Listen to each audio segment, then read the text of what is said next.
Programme में एक बार फिर खुश आमदेद। कंवर साहब, इनफैक्ट वो ये कह रहे हैं कि हम ज़मानत देते हैं, आप लोगों की गिरफ्तारी ना करें, पकड़ धकड़ ना करें, रुकावटें ना डालें, तो देखिएगा कि बड़ा पुरअमन जलसा वहाँ पे होगा। एक तो इसका, दूसरा साथ में ये बताइएगा कि बार बार जो तहरीक इंसाफ की जानिब से भी सवाल उठाया जा रहा है कि अगरचे आप मुज़ाकरात की पेशकश तो करते हैं, बड़ी बड़ी ऑफर्स आप दे रहे हैं, बट आप बाइख्तियार भी हैं, फ़ैसले गोया कि हुकूमत ने करने हैं या किसी और ने करने हैं।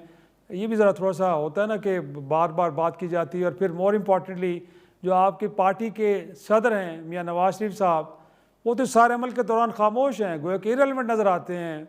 और लगता नहीं है कि वो इस सारे मामले के ऊपर परेशान है और वो समझते हैं कि सिचुएशन को बेहतर करने के लिए उनका भी एक रोल है जो प्ले करना चाहिए। तो उनकी जानिब से तो एक लफ्ज़ भी हमने सुनने को नहीं मिला।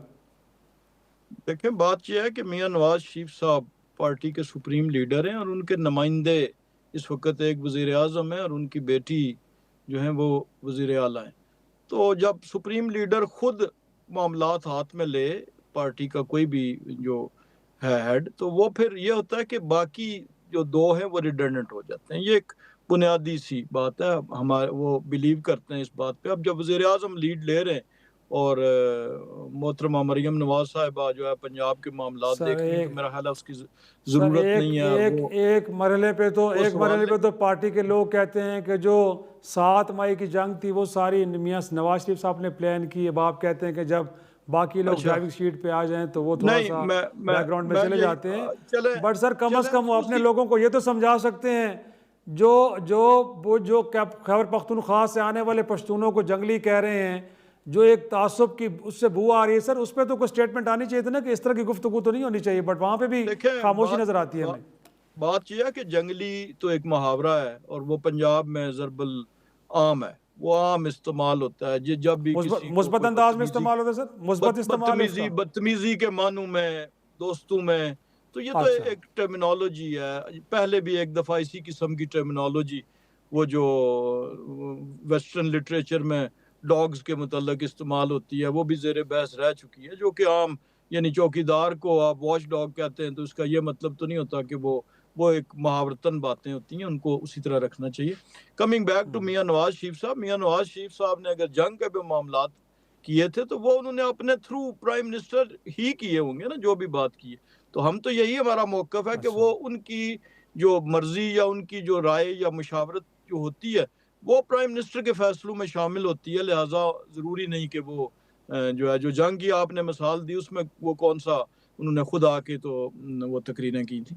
लेकिन दूसरी बात जो आपने अरे कहा बट इख्तियार वाली, ये भी एक बयानिए में बड़ा तज़ाद है। भाई दो बातें हो सकती हैं, या तो हम बाइख्तियार हैं हुकूमत या नहीं है। अगर नहीं है तो फिर हुकूमत को मतून क्यों किया जाए, फिर क्यों गाली दी जाए, फिर क्यों उन पे एतराज़ किया जाए। एक तो ये बात होगी। दूसरा ये है कि जब जिनको ये बाइख्तियार कहते हैं, उन्होंने जब खुद कह दिया और एक दफ़ा नहीं बार बार कहा कि यह बात आप सियासतदान आपस में बैठ के तय करें, हमें इसमें ना घसीटें, तो उसके बाद वो बात नहीं रह जाती।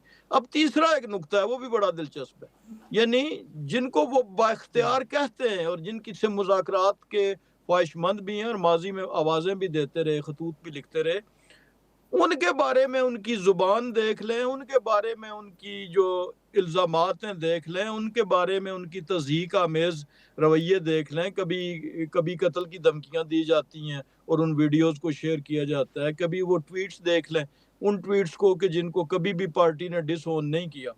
और तो ये सारी चीज़ें इनके अपने बयानिए में, अपने रवैये में, अपनी सफ़ों में इस कदर कन्फ्यूजन है कि किसी को नहीं पता कि बैरिस्टर गौहर साहब ठीक फरमा रहे हैं या जनरल सेक्रेटरी सलमान अकरम राजा साहब ठीक फरमा रहे हैं।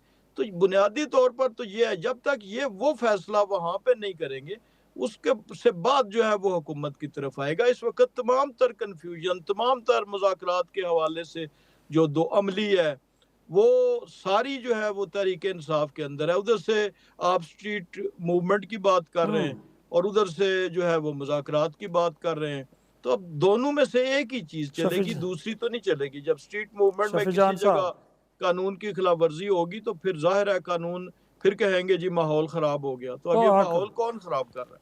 शफी जान साहब, इनफैक्ट वो कहते हैं पहले हाउस इन ऑर्डर तो करें, पहले आप अपने अंदर तो इत्तेफाक राय पैदा तो करें। बैरिस्टर गौर क्या आप कह रहे हैं, अलीमा खान साहबा क्या कह रही हैं, तहरीक तहफ़्फ़ुज़ आईन पाकिस्तान, जिन लोगों को आपने एक तरह से मैंडेट दिया है, वो क्या कह रहे हैं?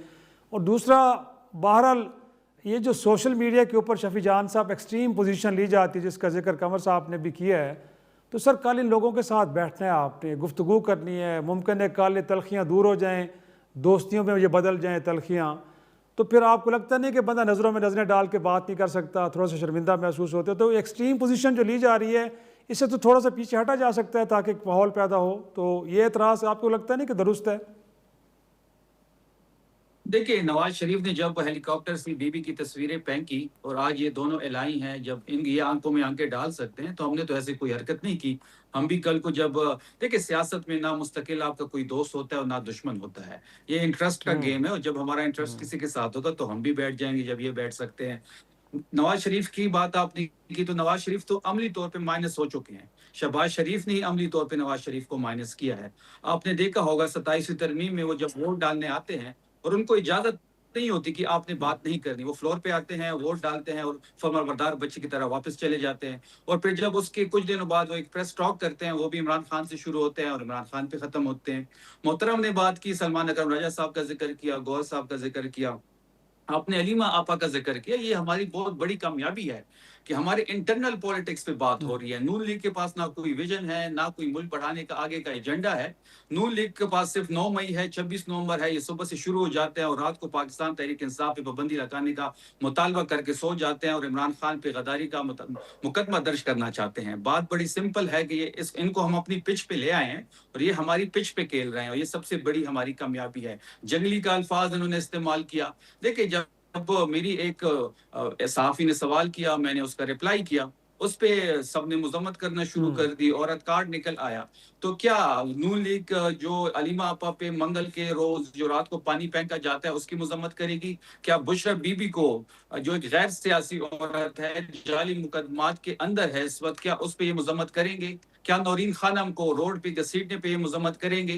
क्या फलक जावेद, सनम जावेद को जेल में रखने की ये मुजम्मत करेंगे? क्या तैयबा राजा को सड़कों पे घसीटने की ये मुजम्मत करेंगे? क्या यास्मीन राशिद 86 साल की उम्र में कैंसर से लड़ रही है और वो जिस जवां मर्दी के साथ मुकाबला कर रही है, इमरान खान साहब के बयानी के साथ खड़ी है, क्या उसकी ये मुजम्मत करेंगे? देखिए, औरत कार्ड ये खेलते हैं, 2 नंबरी सियासत में ये करते हैं, ये दहड़ियां मारने आते हैं, ये सिस्टम के बेनिफिशरीज हैं और इंशाल्लाह इनकी सियासत खत्म हो चुकी है। इमरान खान साहब ने ही दोबारा वजीर आजम बनना है और जब वो वजीर आजम बनेंगे तो पाकिस्तान पीपल्स पार्टी और पाकिस्तान मुस्लिम लीग उन दोनों का एहतिसाब होगा। गोया कि आप अभी तक उसी नुक्ते पे खड़े हैं। कंवर साहब, लास्ट एक जुमला, क्योंकि सेगमेंट का वक्त खत्म हो रहा है, तो मैं चाह रहा हूँ कि लास्ट कमेंट आपकी जानिब से। वो कह रहे हैं कुछ देखिए बातों की तो मजम्मत करें ना जो आपको लगता है कि गलत हो रही हैं। देखें, हराम हलाल की इन्होंने बात की कभी, यानी अब क्या कहा जाए, हराम हलाल की बहुत सी ऐसी काबिल एतराज बातें जो हम नहीं छेड़ते, ना छेड़ना तो चाहते हैं कि को क्या चीज़ हराम थी, क्या हलाल थी। लेकिन ये भी उसी तरह ये है जिस मुझे तरह आपने कहा कि वॉच डॉग से इतना मुराद हल्के से नहीं है कि किसी को आप कुत्ता। हाँ। इतना मैं जवाब जरूर दूंगा कि ये जो फॉर्म 47 और ये बातें कर रहे हैं कि आप फॉर्म 47 केपी के सूबा में नायाब थे, या वहां पे उनकी प्रिंटिंग पे पाबंदी थी, या कागज वो तो दस्तयाब कह नहीं रहे हैं था उसको कि ऑडिट वहां पे, करवा लेना कि आपको असल नकल की यानी पहचान हो जाएगी। ये तो वो ऑडिट हो रहा है ना जी, वो तो केसेस लगे हैं। अगर वो फॉर्म पे बिलीव नहीं करते तो वोटों की गिनती हो जाएगी। आखिरी तो इलेक्शन ट्रिब्यूनल में यही होता है ना कि मेरी वो टेक ले लें इस पे। वोट्स गिने जा सकते हैं। तो हम्म। ये तो कोई ऐसा इशू नहीं है, लिहाजा। और पंजाब में जो 100 से ज्यादा इन्होंने नशिस्तें जीती हैं, तो वो क्या वहाँ पे कोई ऐसी रुकावट थी फॉर्म 47 को या 45 को, या जो, तो ये वो एक जो घर से मजमून याद करके आना और उसको उड़ेल देना, ये मैं समझता हूँ मुनासिब नहीं है। आप अगर वो शफीजान माहौल साहब, बना रहे हैं तो उसको अच्छे शफीजान तरीके से साहब। उसी पे रहें और देखिए, ये मामलात फॉर्म तरीका 47 का निकालने की जिक्र कर कोशिश रहे हैं करें। खैबर पख्तूनख्वा में। खैबर पख्तूनख्वा के गैरतमंद लोगों ने वोट भी दिया और वोट का तहफ़्फ़ुज़ भी किया है। पंजाब में तो अनडिक्लेयर मार्शल आता, वहां पे तो लोग अगर निकलते थे तो पाकिस्तान तहरीक इंसाफ के लोगों को आर ऑफिस से निकाला गया, दूर दूर 2 किलोमीटर दूर खड़ा कर दिया गया। इनका लीडर जो नवाज शरीफ है, जो ये जिसको अपना कायद मानते हैं, वो अपना हल्का हार चुके थे। रातों को क्यों इनका आर हजूर, ये तो आप चेंज हुआ? फरमा रहे हैं ना, आर ओ क्यों चेंज हुआ, इनसे ये भी पूछेगा। और जब जो फैसला अभी आया है नवाज शरीफ साहब के हल्के के हवाले से, उसमें तो हल्का कोला भी नहीं गया। उसमें सिर्फ इन्होंने ये प्ली लगा दी है कि यास्मीन राशिद साहिबा की जो दस्तखत हैं वो उन्होंने खुद नहीं किए। ये पता तो तब चलता कि जब हल्का कोल था, जब वोटों की गिनती दोबारा होती। इनको भी पता है बड़े अच्छी तरीके से ये किसके मैंडेट पे डाका डाल के यहाँ बैठी हुई है, ये नाजायज हुकूमत है। ये इनकी कोई वक़्त नहीं है, ये बरती हुए हैं, ये सिर्फ डमीज हैं, ये चेहरा दिखाने के लिए ये हैं और बाकी चीजें बाकी लोग कर रहे हैं। मेरा ख्याल है उनका एक टाइम तो बार बहुत बड़ा इशू था डॉक्टर साहबा का, वो भी जरा देख लें, आप अपने वकला से पूछ लें जिस बुनियाद पे ये फैसला हुआ है। और वो टाइम बार जब हो जाए कोई केस तो उसे कंसिडर नहीं किया जाता। ये इसको आप चेक भी करा लें। और दूसरा, सर जो अभी खैबर पख्तूनख्वा की आपने जिक्र किया, तो ये जो अभी हजारा में इलेक्शन हुआ है उसमें तो सारे पुलिस आपकी थी, सब कुछ आपका था, नहीं, वहां पे हुकूमत आरओ आपकी थी। डीआरओ जो था वो उसका इलेक्शन कमीशन ऑफ उसका पाकिस्तान का है, जो नतीजा आपकी सहूलत का है। उसका नतीजा क्यों ऐसे निकला? डिप्टी कमिश्नर आपका था, वजीर आला आके धमकियां भी दे के गए थे, तो उसका बट वो नतीजा भी सर, उसमें भी क्यों वो ऐसे नहीं निकला? उमर वो अयूब तो साहब कहते हैं कि जो उनके पास फॉर्म 47 है वो कुछ और बता रहे हैं, जो आर ओ से ये जारी तो किया गया वो कहते हैं कुछ ना और जी, है। उसे बाहर सामने लेके आए, उसे इलेक्शन पिटीशन सर में जाएं। ये तो कहानी बना लेना तो बड़ा ब- आसान होता है, आप जिस चीज की भी बना लें। लेकिन मैं फिर गुजारिश चलो जी, करूंगा कि इसको उम्मीद करते हैं कि आगे की तरफ इन लेके कहानियों के जाएं, पीछे बातों छुपी को। असल कहानियां भी एक दिन आवाम के सामने आएंगी। दोनों मेहमानों के शुक्रिया के साथ एक छोटा सा ब्रेक, और ब्रेक के बाद कुछ और मौज़ूआत की गुफ्तगू करेंगे।